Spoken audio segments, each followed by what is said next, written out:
గానే ఏపీని తొలకరి పలకరించబోతోంది. సాధారణం కంటే వారం రోజుల ముందే ఏపీలోకి నైరుతి రుతుపవనాలు ప్రవేశించబోతున్నాయని వాతావరణ శాఖ అంచనా వేస్తోంది. ఈరోజు మరికొద్ది గంటల్లోనే ఏపీలోని రాయలసీమ ప్రాంతాన్ని రుతుపవనాలు తాకబోతున్నాయి. ఆ తర్వాత క్రమంగా రాష్ట్రంలో ఉన్నటువంటి అన్ని ప్రాంతాలకు విస్తరించేటువంటి అవకాశం ఉంటుంది. ఇప్పటికే కేరళ, తమిళనాడును తాకినటువంటి రుతుపవనాలు అత్యంత చురుకుగా కదులుతూ ఉన్నాయి.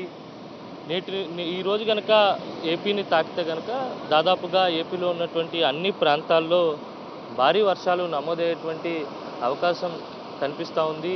ఇప్పటికే ఉపరితల ద్రోణి ఆవర్తన ప్రభావంతో రాష్ట్రంలో ఉన్నటువంటి దక్షిణ కోస్తా, ఉత్తర కోస్తా, రాయలసీమ ప్రాంతాల్లో తేలికపాటి నుంచి మోస్తరు వర్షపాతం నమోదవుతోంది. క్రమంగా వర్షాలు కూడా పుంజుకునేటువంటి అవకాశం కనిపిస్తూ ఉంది. సముద్ర వాతావరణం కూడా అలజడిగా మారినటువంటి సందర్భాన్ని గమనించవచ్చు.